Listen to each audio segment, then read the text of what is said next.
മാർപ്പാപ്പ തിരഞ്ഞെടുപ്പ് അതീവ രഹസ്യമായിട്ടാണ് നടക്കുന്നത്. വത്തിക്കാനിൽ വെച്ച് നടക്കുന്ന കോൺക്ലേവ് എന്ന ചടങ്ങിലാണ് അതീവ രഹസ്യമായ ഈ തിരഞ്ഞെടുപ്പ് പ്രക്രിയ നടക്കുന്നത്. ഒരു മാർപ്പാപ്പ മരിക്കുകയോ രാജിവെക്കുകയോ ചെയ്യുമ്പോഴാണ് കോൺക്ലേവ് നടക്കുന്നത്.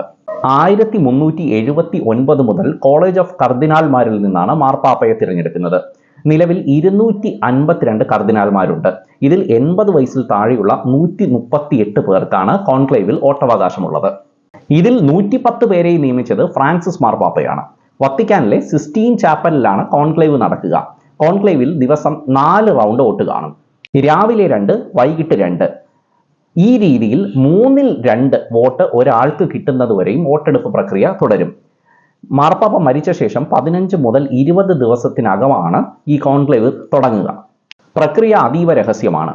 ചാപ്പലിന്റെ ചിമ്മിനിയിൽ നിന്ന് ഉയരുന്ന പുകയുടെ നിറത്തിലൂടെയാണ് തിരഞ്ഞെടുപ്പ് പ്രക്രിയ പൂർത്തിയായോ ഇല്ലയോ എന്ന് പുറം ലോകത്തിന് അറിയാൻ സാധിക്കുക. അതായത് കറുത്ത പുകയാണ് ഉയരുന്നതെങ്കിൽ ഈ തിരഞ്ഞെടുപ്പ് പ്രക്രിയ പൂർത്തിയായിട്ടില്ല, അതായത് 3/2 ഭൂരിപക്ഷം ഒരാൾക്ക് കിട്ടിയിട്ടില്ല എന്നാണ് മനസ്സിലാക്കാൻ പറ്റുക. ഇനി വെളുത്ത പുകയാണ് ഉയരുന്നതെങ്കിലോ മാർപ്പാപ്പ തിരഞ്ഞെടുക്കപ്പെട്ട് കഴിഞ്ഞിരിക്കുന്നു. പുതിയ മാർപ്പാപ്പ പുതിയ പേര് സ്വീകരിക്കും. തന്റെ മുൻഗാമികളുടെയോ അല്ലെങ്കിൽ വിശുദ്ധരുടെയോ ഒക്കെ പേരാണ് പുതിയ മാർപ്പാപ്പ സ്വീകരിക്കുക. തുടർന്ന് മുതിർന്ന കർദിനാൾ ഡീക്കൻ സെന്റ് പീറ്റേഴ്സ് ബസലിക്കയുടെ ബാൽക്കണിയിലെത്തി പുതിയ മാർപ്പാപ്പയെ പ്രഖ്യാപിക്കും.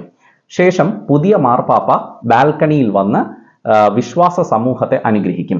ഫ്രാൻസിസ് മാർപ്പാപ്പയുടെ പിൻഗാമിയായി നിരവധി പേരുകൾ പറഞ്ഞു കേൾക്കുന്നുണ്ട്. അവയിൽ പ്രധാനപ്പെട്ട 6 പേര് ആരൊക്കെയാണെന്ന് നമുക്ക് പരിശോധിക്കാം. കർദിനാൾ പിയട്രോ പരോളിൻ, ഇറ്റലിക്കാരനാണ്, 70 വയസ്സ് പ്രായം. കർദിനാൾ റോബർട്ട് സാറ, ഗിനിയക്കാരനാണ്, 79 വയസ്സ് പ്രായം. കർദിനാൾ മാറ്റിയോ സുപ്പി, ഇറ്റലിക്കാരനാണ്, 69 വയസ്സ്. കർദിനാൾ പീറ്റർ ടക്സൺ, ഘാനാക്കാരൻ, 76 വയസ്സ്. കർദിനാൾ പീറ്റർ ഹെർഡോ, ഹംഗറി, 72 വയസ്സ് പ്രായം. കർദിനാൾ ലൂയിസ് ആന്റണിയോ ടാഗിൾ, ഫിലിപ്പൈൻസുകാരൻ, 67 വയസ്സ്. ഇവരിൽ ആരെങ്കിലുമൊക്കെയാണ് പുതിയ മാർപ്പാപ്പയായി തിരഞ്ഞെടുക്കപ്പെടുന്നതെങ്കിൽ എൻ്റെ റിസർച്ചും ശരിയായ ദിശയിലാണെന്ന് അനുമാനിക്കാം.